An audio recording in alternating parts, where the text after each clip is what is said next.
Well, before we start on our walkabout, I've got a couple of shout outs, starting with an upcoming birthday on July 7th. So Colin, whom I met with his wife at a book signing earlier in the year, asked if I would do a shout out to his darling wife, Erin. They are just the cutest couple. I met them at the Will Rogers Hort Center here earlier in the year when I was doing a book tour. And Sweet Hubs, Colin, asked me if I would do a birthday shout out for Erin. So Erin, happy birthday. I hope that you can spend it in the garden or in the shade in a lounge chair if it is too hot today. So happy birthday. My second shout out is you guys are just so lovely, and you're always sending me thoughtful notes and cards, and I try to recognize as many of them as I can, but I do want you to know that every one of them is near and dear to my heart, and I save all of them. This one, however, was really exceptional. So this gift that was left on my doorstep, a little fun smile present for me, is from Carolina, and I'm not sure if I'm pronouncing that right, Carolina Elizabeth. And you want to make sure to go to carolinaelizabeth.com, and I'll try to put that information in the description box. But she came by with three actually really meaningful gifts. One, a very, very sweet note that explained this wonderful print of a rose painting that she did. And I love it because in her note she said, well, I don't remember seeing many floral prints in your home, but she selected this one based on the tonal qualities and the colors that I used in my home. And can I say, she was just spot on. I do actually have floral prints upstairs more than I have downstairs, but I love this. It's very much got that English Tudor quality that I adore about it.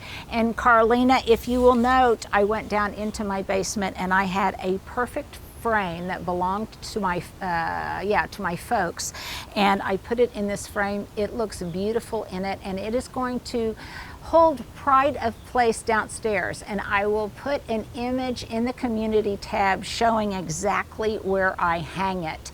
And you guys, I am not the only one that has one of her beautiful works of art hanging in my home. She told me that she also has an upcoming article in Victoria magazine where some of her work is going to be highlighted.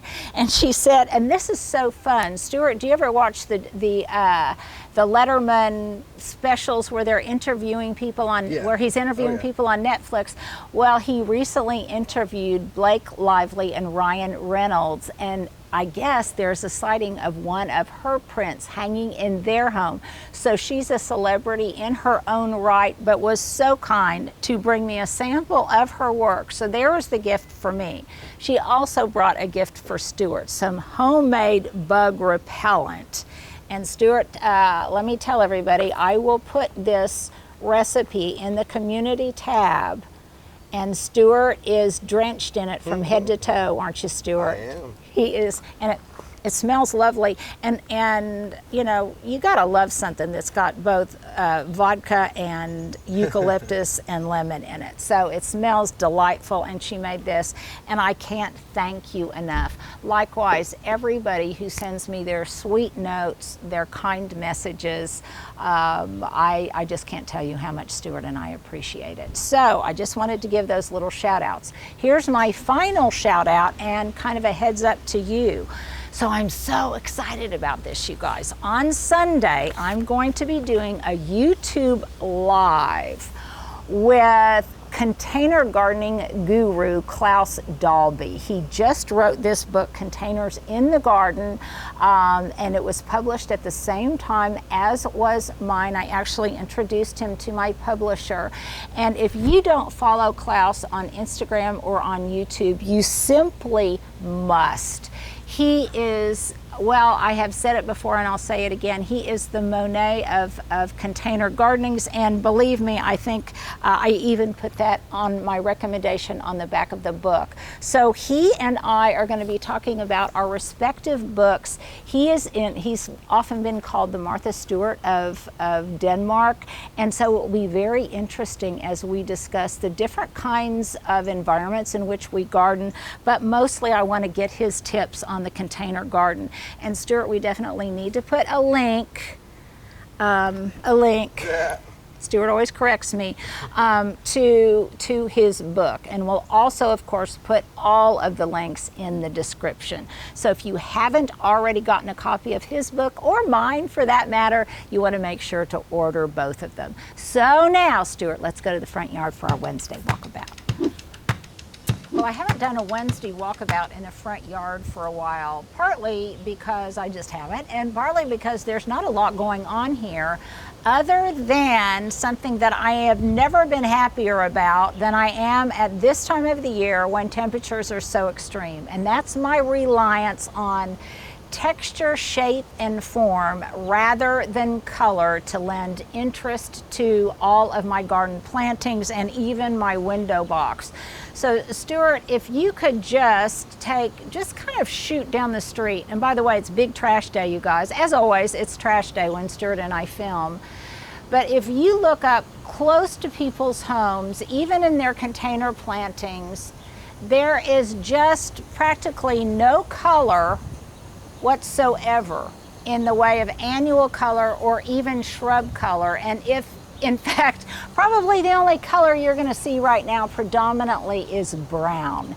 And so that is one of the reasons that I rely so heavily just on my globular shapes, the shapes of my topiaries, and the different textures in my front beds, because it is just too hard to maintain that kind of color interest throughout the duration of the hot months. And the hot months pretty much start now in the middle of June and go all the way to almost the middle to the end of September.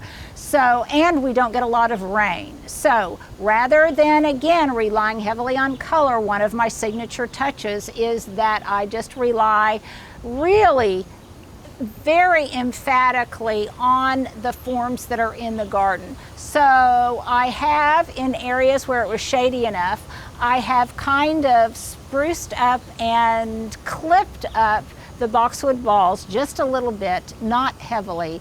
I've pruned the Eugenia topiaries just a little bit, and other than that, I'm just kind of keeping things deadheaded in the window box and pretty much in all of my urns running up and down the wall. Now you can see I'm spitting out just a tiny bit of color, but not a lot, and I am not in any way going to feed right now to try to encourage more color. All I want to do is get these plants in good enough shape so they can survive until the heat breaks. I am taking cuttings of some of my coleus and a few other things so that I can bring them in and start rooting them in anticipation of some fall plantings that I'm doing. And I'm also doing that because I don't want them to shade out, because coleus can do well and get pretty vigorous, as can your sweet potato vine this time of year. So I try to keep it clipped back so it also won't thug out and shade out too much the seasonal color that I do have. I've got a little bit of Angelonia tucked back in here, some Plumbago, and some more of this Calibrachoa. Somebody asked me in a comment earlier if I grew hibiscus, and I have on and off over the years, and my interest in it kind of wanes and wags depending on just what my color palette is for that particular year. This one was a gift, however, and it likes the heat, as does most hibiscus, so it might be flourishing right now. Is it gonna like widen out? Yes, it's definitely going to widen out, and I also love how interesting the buds are. Looks like a pecan. It kind of does, doesn't it? So here's my question of the day. Do you guys grow hibiscus, or do you grow something that can still bloom, if not necessarily thrive, but can still bloom in 105, 106 consecutive? This isn't just a one-shot wonder. This heat is protracted, and it's going to last, well, into the unforeseen future. So that's my question of the day. Do you guys have any plants that can really, really continue to bloom in this kind of extreme heat? So even in my container plantings, you can see it's just pretty much evergreens right there now, not a lot of color, which, by the way, will make me that much happier in the fall when I can infuse color again, because I'll be so ready for it.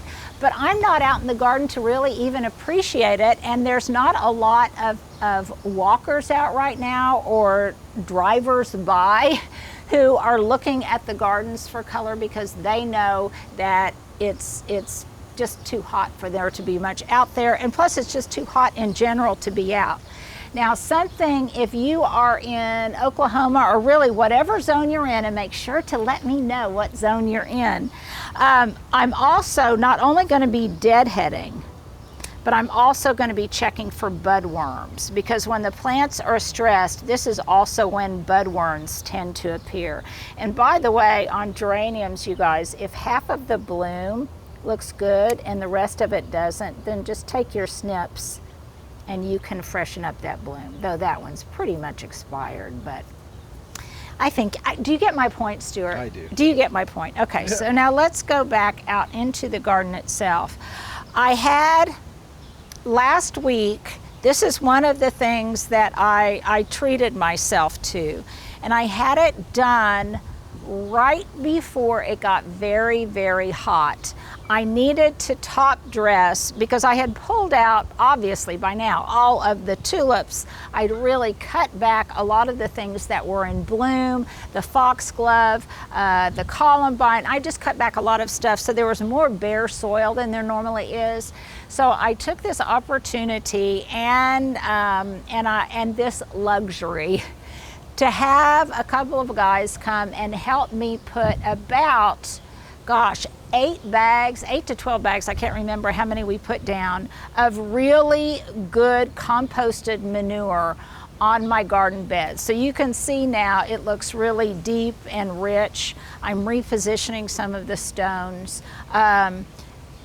And I will also probably come back with some landscaper mix, fine pine, and mulch it a little bit later when it's not so hot. Right now, as I discuss, as I will be discussing in an upcoming video this weekend on how to watering strategies when the temperatures exceed 100 degrees, I talk about targeted mulching. So if I've got any plants right now that are recently installed in this season, or that I really want to protect, then it may be too hot to completely mulch the entire front bed, but I can do targeted mulching on those specific plants that I have just planted this season. And happily, you guys, I've been told that Happy Grow Landscaper Mix, this fine pine that I like so much, is apparently back in stock at Lowe's. They were out of it for a while. I didn't know if they were going to get it again, but they did. So at least my Lowe's here in Oklahoma City has it. So a couple of other things. Again, I'm not doing a whole lot other than just watering things.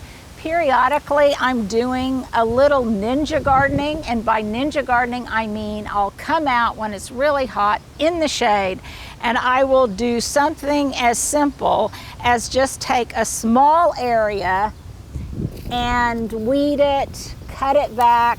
I can cut back this columbine and it will come back just fine, but it makes the area look a little bit tidier, and it gives me a sense of accomplishment, because I can't do a whole lot right now, but I can do a tiny little bit that will make me feel better. And I can then just put this stuff in the compost pile. And a lot of these plants, like the feverfew and the foxglove, the foliage now isn't looking good. A lot of it's getting buggy and it's getting spider mite, and if that's the case, then I could just cut it back. And what a lot of the things that have gone to seed have dropped their seed, and I have saved some seed to come back. A lot of you asked this question, to come back and spread again on top of the fresh mulch. So it's kind of an insurance policy. There's some seed already existing in the soil from where it dropped its seed, and then I'll come back and spread some more a little bit later, probably in the fall. Now, Stuart, if you don't mind, how many times have I said that? Yeah. We should do a drinking game. Every time I say, Stuart, if you don't mind, you can take a shot. If you'll stand back and you'll show that even though it's kind of hot and tired, from a distance, things still don't look so bad. Make sure I don't get hit by a car. Yeah, don't get hit by a car. And that's what I'm concerned about now, is not that things look really dramatic and beautiful, but just that they look not so bad. And I think that is a sufficient goal for right now, is just let the form of the plants themselves carry the day without a lot of color. Now, Stuart, back up in here,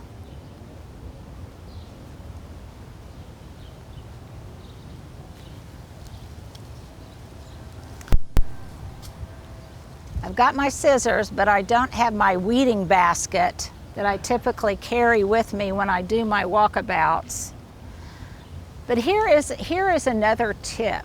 I do have an in-ground sprinkler system, but we can only water on, or I can only water on odd days because my address ends in an odd number.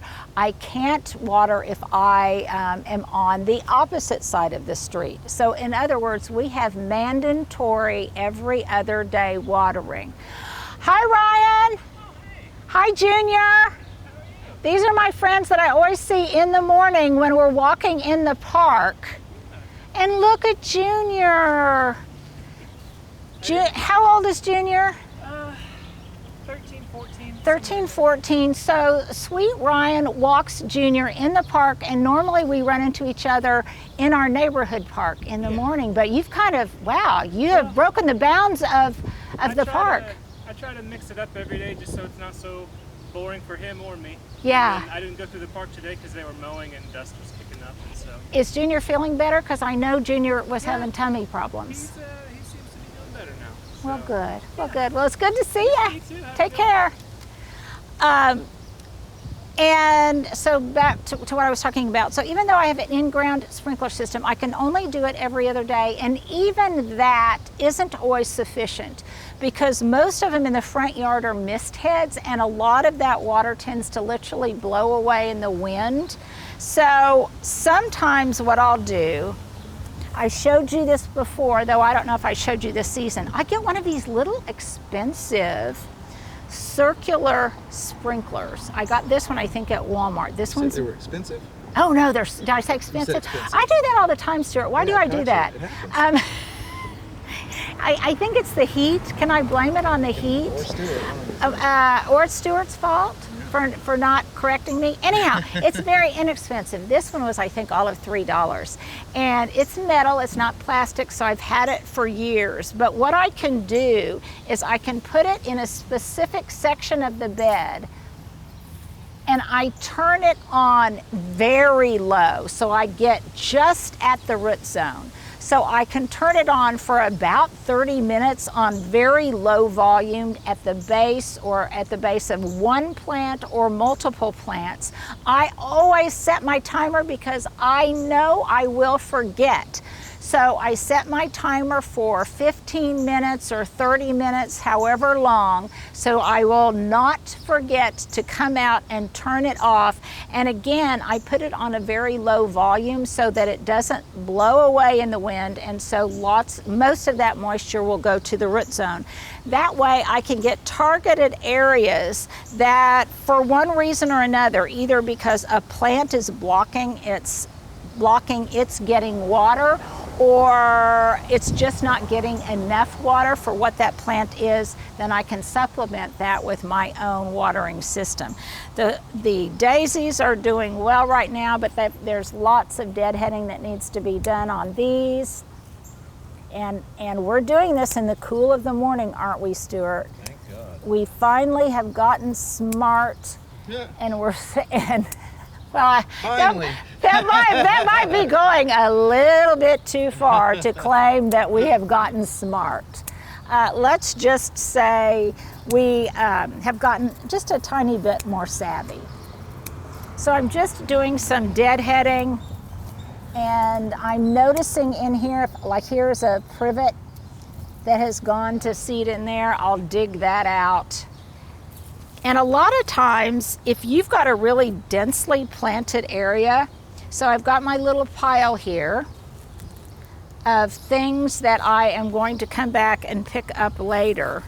But honestly, most of the time, if it's in a really densely planted area, I can deadhead or something, and if the plant isn't diseased, if it's not going to set seed, and if it's not a weed, then a lot of times I just toss it back into the ground where it can compost, and it can serve as kind of a deadheaded mulch itself.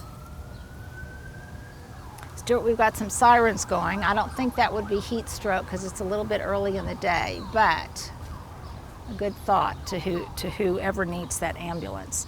So there again, it's just about maintenance. It's not about beauty. It is just about keeping things surviving. And by the way, even if something does bloom, like this drift rose that I showed you earlier, even if something like this does bloom, almost as soon as it blooms, because this faces south, as soon as it blooms, the flowers fry.